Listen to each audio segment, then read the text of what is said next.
Good evening, everyone. My name is Rob Airey, and I'm the director of the Wilhelmina Barns-Graham Trust. And I'm talking to you from Edinburgh in Scotland. And it's just coming up to dusk. So welcome to this week's Art Unlocked series of talks delivered by Art UK. And one of the main aims of the Trust is to encourage active engagement with Barns-Graham. So it's really heartening to see so many people attending the talk and wanting to find out more about Barns-Graham. So this talk might be slightly different to most of the Art Unlocked talks, which tend to be about collections of lots and lots of different artists. Our collection is all by one artist, Wilhelmina Barns-Graham. We don't have all the works required. 99% of the works were acquired at the same time on Barns-Graham's death in 2004. So I haven't got lots of interesting stories about interesting acquisitions. We do very occasionally acquire new works. I think in the 5.5 years I've been at the Trust, I think we've acquired 2 new pieces. And in fact, because of our gifting program, the collection is getting smaller, which again is probably quite unusual compared to a lot of collections. So the main part of my talk would be to try and squeeze in, if I can, looking at 16 works by Barns-Graham. Two from each decade from the time she was a professional artist. So that's works from the 1930s right through to the 2000s. So 8 decades we'll try and cover, which will give you a bit of an overview of our collection and of Barns-Graham's works.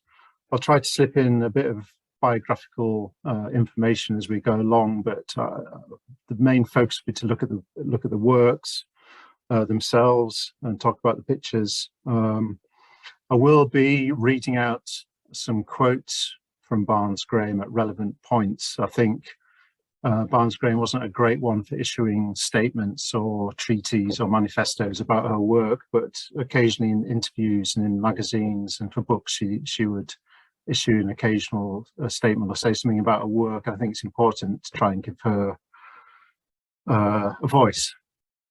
But before I get onto the pictures, I just want to briefly sort of formally introduce the Trust and what it's about. So maybe we'll look at a picture rather than our building where I'm sat. I'm sitting upstairs in the building you're looking at the moment. We'll move on to another, a very different Edinburgh interior. At the moment, I'm sitting in our art library and archive room, which contains Barns-Graham's books, her photographic records of all her work and all her archive of letters and correspondence and diaries. What we're looking at now is which I'll talk about a bit more in a second, is an interior which was in the same building as her studio in the 1930s in Alva Street in Edinburgh. So just to touch on the Trust and what the Trust is about before I start talking about pictures in a bit more depth. In 1987, Barns-Graham, a St Ives, Scottish-born and St Ives and St Andrew-based artist, legally established a trust that would only become fully active in the wake of her death, aged 91, in 2004.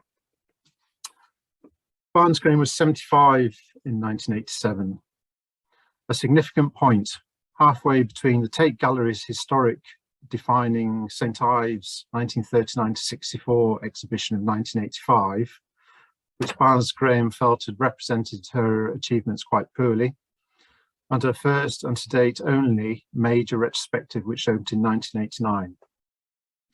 So a period of both reflection on the past, but also looking ahead to the future, which unbeknownst to her at the time would bring in the second half of the 1990s, both renewed commercial success and public recognition, being awarded a CBE and a number of honorary doctorates. In accordance with Barns-Graham's wishes, through exhibitions, publications, online resources, and an active gifting programme to public museums and galleries, the Trust aims to broaden the understanding and reputation of her work and promote it to as wide an audience as possible. The Trust's responsible custodianship of works of art by Barns-Graham, alongside her library and archive, allows unique access to the life and work of one of Britain's most significant 20th century artists. In the Trust deeds, she also stipulated that the Trust should actively support individuals to fulfil their potential in the visual arts, which we do by providing financial support in education, through a portfolio of bursaries at art colleges and universities across the UK, by funding artist residencies, by partnerships in both Cornwall and Scotland, and sponsoring a prize with the Society of Scottish Artists, as well as other occasional projects relevant to the Trust's aims and Barns-Graham's wishes. Sorry, I have had a bit of a cough over the last couple of weeks, so I will have to sip water occasionally. Over the past 15 years, the Trust has also donated nearly 40 original Barns-Graham works to a wide range of public institutions. This includes major gifts to Tate, National Galleries of Scotland, Pallant House Gallery, Epworth Wakefield, Leeds Art Gallery, Pier Art Centre, Aberdeen Art Gallery and Abbot Hall, Kendal. Over 50 of Barns-Graham's much admired screen prints have also been given to public galleries, educational institutions and also healthcare providers, where their bold designs and bright colours have been particularly welcomed. Most recently, we have made a significant new gift of 12 original works on paper from across Barns-Graham's career to the British Museum. Since moving to new premises in Edinburgh in 2017, the Trust has begun new programmes of conservation, framing and photography of Barns-Graham's art collection, with the linked aims of protecting its long-term future, making more works available for loans and exhibitions, and ensuring as much of the collection as possible is accessible online. Detailed cataloguing, excuse me, detailed cataloguing and digitisation of Barns-Graham's archive, which has recently returned to the custodianship of the Trust from St Andrews University, and the historic photographic collection, which records both her life and individual works from the 1930s until her death in 2004, is beginning to bring new information and understanding of her practice and achievements over a long career. So the Trust's core, we call it the core collection, which is over 700 works from across Barns-Graham's career. This looks at her work in depth, looks at all the different series and changes in style over that long period. This sits alongside, this is part of a larger collection which includes prints, a study collection and selling collections. But the core collection is our kind of museum collection, which we draw, which we use, you know, for books, online presentations and for exhibitions. Barns-Graham was always a very productive artist, and it's not clear exactly when she consciously started retaining works with the idea of the Trust in mind, but sometime during the 1970s or in the early 1980s, she consciously started retaining works, what she thought were important works, to be kept by the Trust, rather than it just being things that were left over in the studios when she died, or things that hadn't been sold at exhibitions. So she did try to create a collection that would represent her entire career. So Edinburgh interior is from probably, it's undated, but we think it's probably about 1937-38, just when she was finishing her studies at Edinburgh College of Art. And these bright kind of fauvist colours kind of shows a an awareness of European modernism of the first part of the 20th century. Edinburgh hosted a number of exhibitions of what at the time would have been very modern art, European modern art. So she was certainly aware of what was going on in Europe, particularly during the 1930s through exhibitions. As I mentioned, this is as well as having a space at the college. She also had her own studio, which she rented in which we think was in the same house where she painted this interior.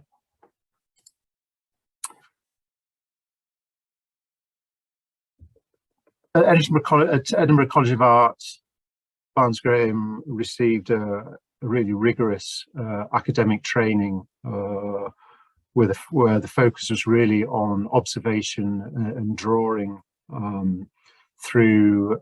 If you look at photographs of her diploma show, it's nearly all either still lives or studies from the nude. That was the focus of the course, really, where she'd been taught by Scottish artists such as William Gillies and S.J. Peploe, and compared to quite a lot of St Ives contemporaries and colleagues, who perhaps most of them actually hadn't had that kind of academic career, and this interest in observation drawing, which we'll see as we go along, stayed with her throughout her life. She came from quite an interesting cohort of students, which included artists such as Margaret Mellis, Peploe's son Dennis, William Geer, and also the future director of the Tate, Norman Reed. So quite an interesting group of artists and tutors at Edinburgh College of Art in the 1930s. And Barns-Graham was identified as being a talent, and she benefited from receiving numerous sort of grants and bursaries, which supported her after actually she graduated in 1937. So in 1940, Barns-Graham moved to St Ives. She was encouraged to do so by the principal of the college, Hubert Wellington, who thought there was a few reasons why it thought it would benefit her health. Barns-Graham suffered from bronchial problems through her childhood and actually right through her life, and he thought the sea air of Cornwall would be beneficial.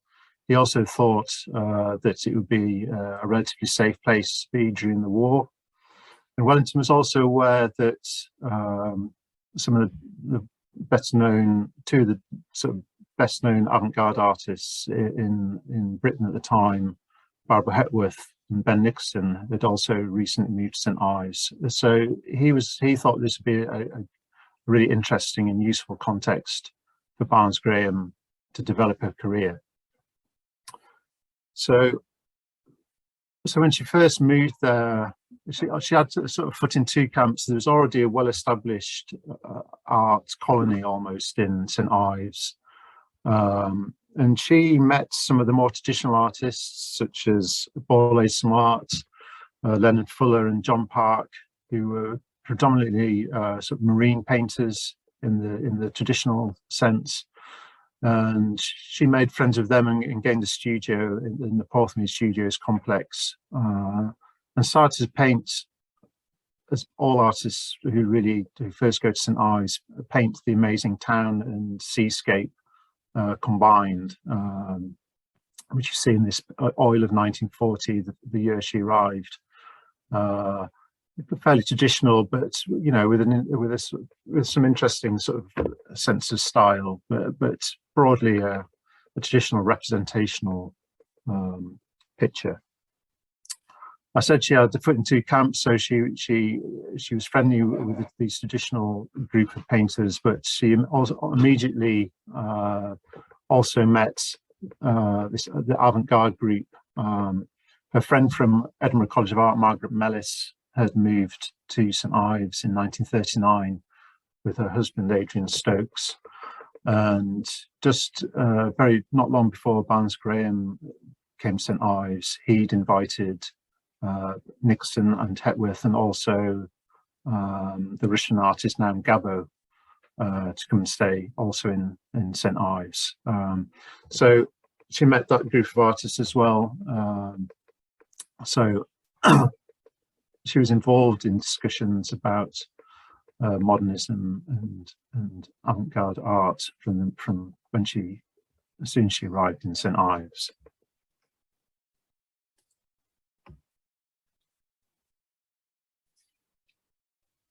So between these two pictures, from the previous one, 1940 to 1948, we see here we've had wartime. During the war, there were restrictions on what artists could paint, particularly on the coastline, and there was limited access to materials and things. And Barns-Graham painted a lot of portraits and to make a little bit of money, and some interiors as well. But after the war years, she's already moving away from the traditional landscapes which she'd painted in the early years while she was there. And this depiction of a specific incident in St Ives, box factory fire, demonstrates beginnings of a shift away from traditional landscape representations towards a more personal vision, with an increasing focus on composition and the abstract form she observed and identified in the world around her. This development would find focus with her Glacier series, which followed in the period immediately after box factory fire. Over 60 individual glacier works have been identified, made by Barns-Graham between 1949 and 1952, following her visit to Switzerland in May 1949 to the Grindelwald Glacier. These works are made up of studies on paper of the glacier, exploratory offset drawings like the one we see here, and about 25 finished oil paintings. 9 of these finished oil paintings are in public collections and are available to see, of course, on Art UK, and they're in the collections of the Tate, the British Council, the Arts Council, Wolverhampton Art Gallery, Museum Sheffield, National Galleries of Scotland, the Jerwood Art Collection, and Southampton Art Gallery. I just want to read a little quote from Barns-Graham here about her trip to the glacier. At Grindelwald, I was climbing on the 2 glaciers, upper and lower. The massive strength and size of the glaciers, the fantastic shapes, the contrast of solidity and transparency, the many reflected colours in strong light, the warmth of the sun melting and changing the forms. In a few days, a thinness could become a hole, a cut, out shape, losing a side. A piece could disintegrate and fall off, breaking the silence with a sharp crack in its echoes. It seemed to breathe. Enormous standing forms, polished like glass with sharp edges, its roofs, by comparison, hard, snowy, rounded and textured, which could include, buried in it and on it, huge and tiny stones and rubble. Once, while working against the evening light, rapidly fading, I experienced a terrifying desire to roll myself down the mountainside. Calmly as I could, I came down the wood steps, cutting the ice, Grindelwald far below. I heard the awful roar of an avalanche, and seeing what looked like a trickle of salt in the distant heights. All this and the many moods, beautiful and frightening, fascinated me. This lightness to glass and transparency, combined with solid rough edges, made me wish to combine in the work all angles at once, from above, through, and all around, as a bird flies, a total experience. Upper Glacier theme seen here utilizes an offset monoprinting technique, which allowed her to experiment with a particular composition without having to redraw it from scratch. There are 3 different versions of this particular composition, the other 2 also featuring painting in oil.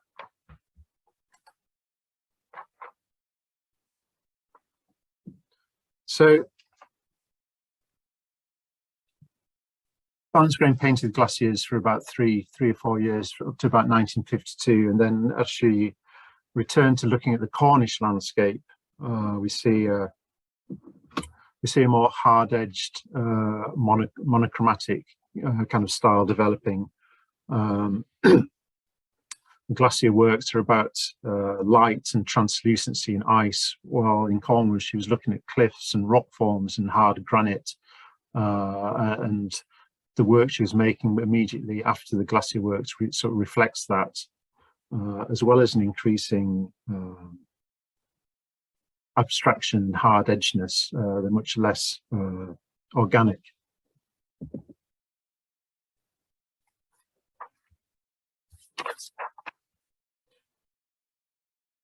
As seen in the previous slide, composition C, following the glaciers, Barns-Graham's work retained vestiges of landscape with hints of horizon, sea and cliffs, though it was increasingly hard-edged and geometric. A trip to Spain and the Balearics in 1958 led to some warmer, decidedly un-Cornish colours, looser paintwork and more abstract compositions. 1960s soundscape Tarragona is a good example. While still referencing place and landscape, and specific features are really quite hard to identify. The link to the landscape seems to be much more in the palette than the actual what she's painting. And this kind of loose brushwork and bright colours that we see in this picture would after this point would really disappear for about 30 years and will reappear in the later work of the 1990s, which we'll come to shortly.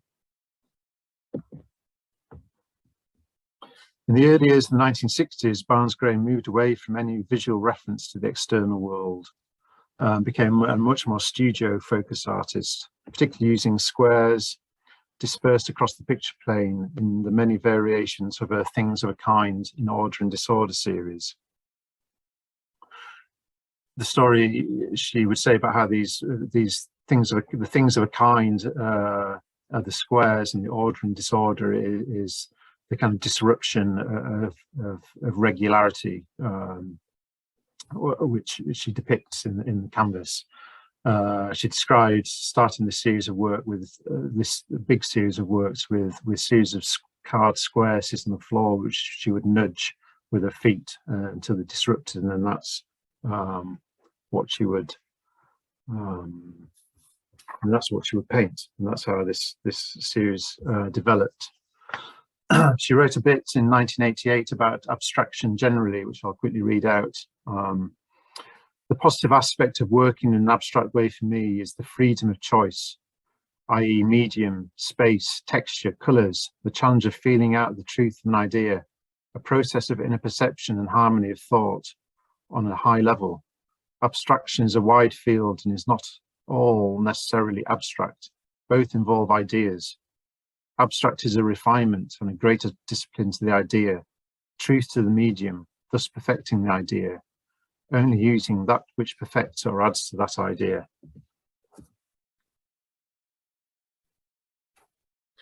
Later in the decade, circles entered a vocabulary of simple geometric forms, which became vehicles for movement, experiments with composition, and exploration of colour relationships. This work, Wave Energy, comes from a larger group of works made between 1975 and 1995, which stand outside her main painting practice.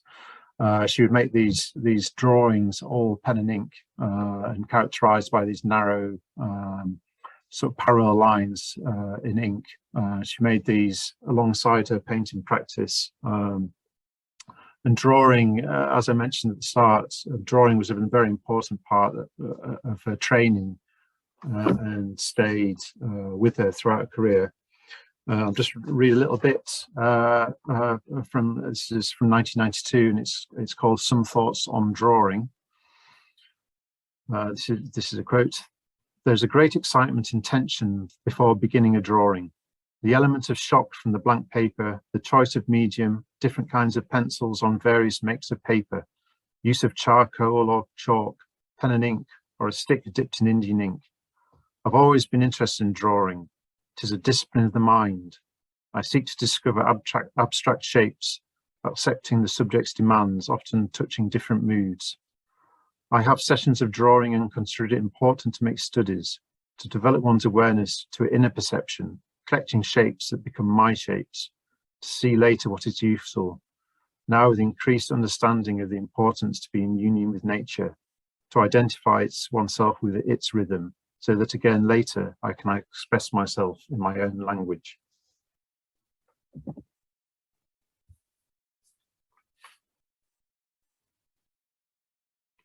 Much of Barns-Graham's hard-edged abstraction from the late 1960s to the early 1980s utilised maths and geometry and were meticulously planned through numerous variations on small sheets of graph paper before a finished work such as this was committed to canvas. The large group of expanding forms works, of which this is just one example from 1980 to 81, were among the final series made by Barns-Graham using this method before she would turn back towards landscape and a looser, more expressive approach. Although the expanding forms series did use maths in particular proportion in their construction, unlike earlier works based on squares, I think here there is a sense of landscape with the wind and sand of Porthmere Beach ever present outside her home and studio, filtering into the forms and colour you see here.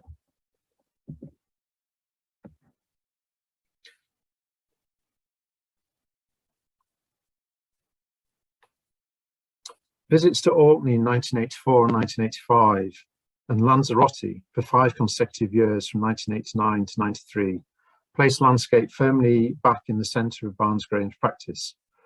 And these works played a critical role in her transition from the hard-edged abstraction of the 1960s to the early 90s.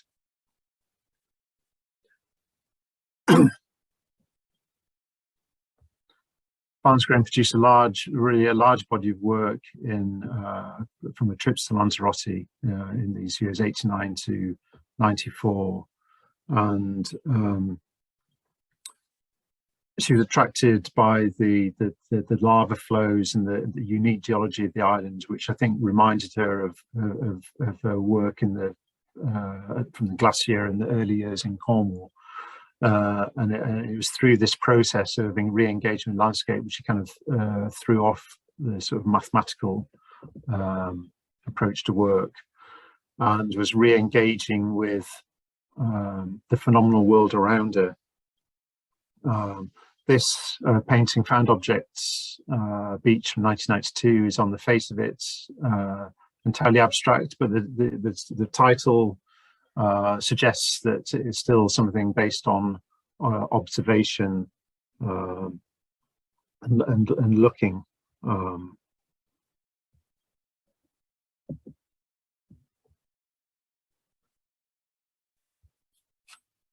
So I'm trying to speed up here because I'm aware time is moving on. The loose, expressive brushstrokes and bold colour that characterise the last 10 years or so of career. Scorpio series number 1, as you see here from 1995, is one of the earliest examples of these works, where there are virtually no shapes or discernible forms. Rather, the finished work is built up from arrangements of single colour brushstrokes over sort of amorphous backgrounds, a process which she referred to as letting rip. These works are often described and thought of as celebratory in nature, and indeed this painting from 2000 is called Millennium Celebration. And in 2000, Barns-Graham made this statement about the work she was making at the time. Recent phase, a celebration of life, an immediate expression of energy, vitality, joy, with an element of risk, the unexpected. Colour is colour, texture is texture, so blue is not sky, green is not grass, but an object in itself, so that it is itself. The feel of the work, completed when the idea of this feel has been fulfilled. Frequently using primary colours, each can suggest a shape inside oneself, and remembering the importance of structure and simplicity, avoiding the purely decorative. Real space has its own value, not to be associated with previous centuries of emphasis on the illusion of space. Brushstrokes can be slim, thin, fat, textured, light, aggressive, risky, delicate or unexpected, daring or quiet, with their own energy or life and exuberance. So this is the last picture we're going to look at. Turning 90 in 2002, Barns-Graham's work continued to develop, becoming more minimal, putting more space into them. Often works just made up of 2 or 3 brushstrokes. And this amazing example from 2003, the year before she died, Wait, where this black, amazing black brushstroke seems to kind of hold back the yellow and red, smaller yellow and red strokes from this immense vastness of blue. So just one final quote before I finish from Barns-Graham. Talk about this again from this period. She wrote, "At my age, there's no time to be lost. I say to myself, do it now, say it now, don't be afraid. I've got today, but who knows about tomorrow? I'm not ready for death yet. There's still so much I want to do. Life is so exciting. Nature is so exciting. Trying to catch the one simple statement about it. That's what I'm aiming for. I'll keep on trying." So I'd like to thank you again for listening, and I hope it's been a very quick whistle-stop tour through tour through Barns-Graham's life and career. But I hope it's people who didn't know much about it before, it's given you an introduction. Please do visit our website and follow us on Instagram and Twitter and Facebook if you want to find out more. Thank you very much.